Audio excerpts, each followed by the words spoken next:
കാവേരി ആണെങ്കിൽ റിസോർട്ടിലെ കാര്യങ്ങൾ കുറച്ചായി പഠിച്ചു വരുന്നതേ ഉള്ളൂ കേട്ടോ. ആസിഫാണെങ്കിൽ കാവേരിക്ക് വേണ്ടുന്ന സഹായങ്ങളൊക്കെ ചെയ്തു കൊടുക്കുകയാണ്. ഓരോ കാര്യങ്ങളും ഓരോ ദിവസവും എങ്ങനെയാണ് ചെയ്യേണ്ടതെന്നൊക്കെ പറഞ്ഞു കൊടുക്കുന്നുണ്ട്. അങ്ങനെ ഇവർ രണ്ടാളും സംസാരിച്ചിരിക്കുമ്പോൾ നിവിൻ അങ്ങോട്ടേക്ക് വരുന്നുണ്ട് കേട്ടോ. അങ്ങനെ നിവിൻ ഇത് കാണുമ്പോൾ തീരെ ഇഷ്ടമാവുന്നില്ല. അങ്ങനെ നിവിനാണെങ്കിൽ ആസിഫിൻ്റെ അടുത്തേക്ക് ചെന്നിട്ട് അമ്മ വിളിക്കുന്നുണ്ടെന്ന് പറഞ്ഞ് ആസിഫിനെ അവിടെ നിന്ന് പറഞ്ഞിരിക്കണം കേട്ടോ. എന്നിട്ട് ആസിഫിൻ്റെ സ്ഥലത്ത് നിവിൻ ഇരിക്കുകയാണ്. എന്നിട്ട് നിവിനാണെങ്കിൽ കാവേരിയോട് ഓരോന്ന് പറഞ്ഞ് അടുക്കാൻ ശ്രമിക്കണം കേട്ടോ. കാവേരി, ഞാൻ എപ്പോൾ നോക്കിയാലും നീ ജോലിയിലാണല്ലോ. അപ്പോൾ കാവേരി ചോദിക്കുന്നുണ്ട്, ആ ജോലി ചെയ്യാനല്ലേ ഞാൻ ഇങ്ങോട്ടേക്ക് വരുന്നത്, അപ്പോൾ എന്താ ജോലി ചെയ്യണ്ടേ? അപ്പോൾ നീ പറയണം, അല്ല ജോലി ചെയ്യണം, പക്ഷേ അതിനോടൊപ്പം ഇത്തിരി റെസ്റ്റൊക്കെ ആവാം കേട്ടോ. പിന്നെ കാവേരിക്ക് ഇവിടെ എന്ത് സംശയം ഉണ്ടെങ്കിലും എന്നോട് ചോദിച്ചാൽ മതി, ഞാൻ സഹായിക്കാമെന്ന് പറയാം കേട്ടോ. അപ്പോൾ കാവേരിയാണെങ്കിൽ നിവിനോട് ആ റിസോർട്ട് തുടങ്ങിയിട്ട് എത്ര കൊല്ലമായി, റിസോർട്ടിൻ്റെ ഡെവലപ്മെൻറ്റൊക്കെ എങ്ങനെയാണെന്നൊക്കെ ചോദിച്ച് മനസ്സിലാക്കണം കേട്ടോ. നിവിനും അവൾക്ക് ഓരോന്ന് പറഞ്ഞു കൊടുക്കുന്നുണ്ട്. അങ്ങനെ നിവിനും കാവേരിയും കൂടി സംസാരിച്ചിരിക്കുമ്പോൾ അങ്ങോട്ടേക്ക് രാജേശ്വരി കണ്ടിട്ട് വരുന്നുണ്ട്. അതിന് രാജേശ്വരി ആണെങ്കിൽ ആസിഫിനെ വിളിച്ചിട്ട് പറയുന്നുണ്ട്, എടാ നിന്നോട് ഞാൻ എപ്പോഴും പറഞ്ഞിട്ടില്ലേ അവൻ്റെ മേൽക്കൊരു കണ്ണ് വേണമെന്ന്, നീ ചെന്ന് അവനെ അവിടെ നിന്ന് മാറ്റുമെന്ന് പറഞ്ഞിട്ട് രാജേശ്വരി ആണെങ്കിൽ ആസിഫിനെ പറഞ്ഞേക്കാൻ കേട്ടോ. അങ്ങനെ ആസിഫും തന്ത്രപൂർവ്വം വന്ന് നിവിനെ അവിടെ നിന്ന് മാറ്റി കൊണ്ടുപോവാണേ. എന്നിട്ട് മാറ്റി നിർത്തിയിട്ട് പറയുന്നത്, എടാ മര്യാദയ്ക്കാണെങ്കിലേ നിനക്ക് ദിവസവും കാവേരിയെ കാണാം, കൂടുതൽ അടുപ്പം കാണിക്കാനാണെങ്കിൽ നിൻ്റെ അമ്മ അവളെ ഇവിടെ നിന്ന് പറഞ്ഞേക്കും. ഇപ്പം തന്നെ നിൻ്റെ അമ്മ എല്ലാം ശ്രദ്ധിക്കുന്നുണ്ട്. അപ്പോൾ നിവിനാണെങ്കിൽ ചെറിയൊരു പേടി തോന്നുന്നുണ്ട്. അവൻ ചുറ്റിലും നോക്കുന്നുണ്ട് അമ്മ അവിടെ എവിടെയെങ്കിലും ഉണ്ടോയെന്നും. അങ്ങനെ നിവിനാണെങ്കിൽ കാവേരിയോടുള്ള സംസാരം മതിയാക്കിയിട്ട് ആസിഫിനോടൊപ്പം പോവുകയാണേ.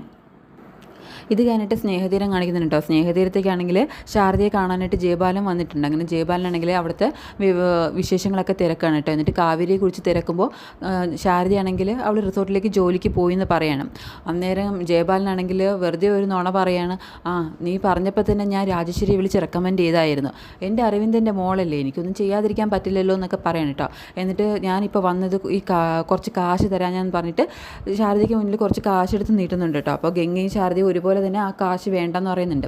അപ്പോൾ ജയബാലനാണെങ്കിൽ മുമ്പൊക്കെ ഈ വീട്ടിലെ ചിലവ് ഞാനായിരുന്നു നടത്തിക്കൊണ്ട് പോയിരുന്നത്, അരവിന്ദൻ ഗൾഫിൽ നിന്ന് കാശ് അയച്ച് തരുന്നേ ഉള്ളൂ, ഞാനായിരുന്നല്ലോ അതിവിടെ കൊണ്ട് തരുന്നത്, ഇപ്പോൾ ഞാൻ കാശ് കൊണ്ട് തരുമ്പോൾ നിങ്ങൾക്കത് വേണ്ടാന്ന് പറയാം.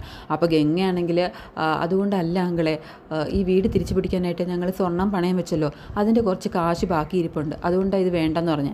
അപ്പോൾ ജയബാലൻ പറയാണ്, അന്ന് വീട് ചെറ്റ് ചെയ്ത് പോകുമ്പോഴേ എൻ്റെ കയ്യിൽ കാശില്ലായിരുന്നു, അല്ലെങ്കിൽ ഉറപ്പായിട്ട് ഞാൻ ഈ വീട് തിരിച്ചെടുത്തേനെ.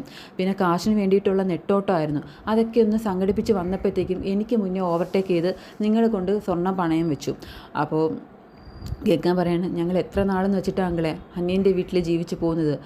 അപ്പോൾ ജയബാലൻ പറയണം, കഴിഞ്ഞതൊക്കെ കഴിഞ്ഞു, ഇനി ഈ വീട്ടിൽ എന്ത് ആവശ്യം ഉണ്ടെങ്കിലും നിങ്ങളത് എന്നോട് പറയണം, എന്നോട് പറയാതെ ഒന്നും ചെയ്യരുതെന്ന് പറഞ്ഞിട്ട് ജയബാലൻ അവിടെ നിന്ന് ഇറങ്ങുകയാണ് കേട്ടോ. അങ്ങനെ ഇറങ്ങുന്ന സമയത്തിന് അങ്ങോട്ടേക്ക് വിനീത് വരുന്നുണ്ട്.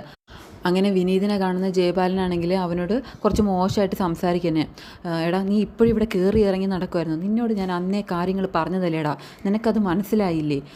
അവരെ ഇന്ന് വീട് ജപ്റ്റ് ചെയ്ത് പോയപ്പോൾ അരവിന്ദൻ്റെ മൊത്തം മക്കളെ നീ നിൻ്റെ വീട്ടിലേക്ക് കൊണ്ടുപോയി, നീ വലിയ രക്ഷകനായി. പക്ഷേ നാട്ടുകാർ പറയുന്നത് അങ്ങനെയൊന്നും അല്ല, അരവിന്ദൻ്റെ മുഴുവൻ മക്കൾ നീ കസ്റ്റഡിയിൽ വെച്ചേക്കാന്നാ, മൊത്തം ചീത്തപ്പേര് വാങ്ങിക്കൊടുത്തപ്പോൾ നിനക്ക് സമാധാനമായല്ലോ.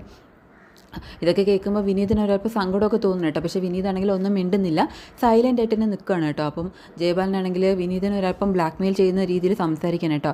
എടാ, എനിക്ക് അരവിന്ദൻ്റെ കുടുംബത്തിന് മേൽ ചില കണക്കൂട്ടലുണ്ട്, അതെല്ലാം തെറ്റിക്കാനായിട്ട് നീ ഇറങ്ങിത്തിരിക്കരുത്, എൻ്റെ വഴിയിൽ നീ തടസ്സമാവരുതെന്ന് വെച്ചാൽ തടസ്സമാവരുതെന്ന് പറയണം കേട്ടോ. അങ്ങനെ സംസാരിച്ച് നിൽക്കുമ്പോൾ തന്നെ അങ്ങോട്ടേക്ക് ശാരദ വരുന്നുണ്ട്. അന്നേരം ജയബാലേട്ടൻ ഇതുവരെ പോയില്ലേന്ന് ചോദിക്കണം കേട്ടോ. അപ്പോൾ ജയബാലൻ പറയണ, ഞാൻ പോകാൻ നിൽക്കുമ്പോഴായിരുന്നു വിനീത് വന്നത്, പിന്നെ വിനീതിനെ കണ്ടപ്പോൾ ഞാൻ ചില കൊച്ചു വർത്തമാനങ്ങളൊക്കെ പറഞ്ഞ് നിന്നേ ഉള്ളൂ എന്ന് പറഞ്ഞിട്ട് ജയബാലൻ പോവുകയാണേ.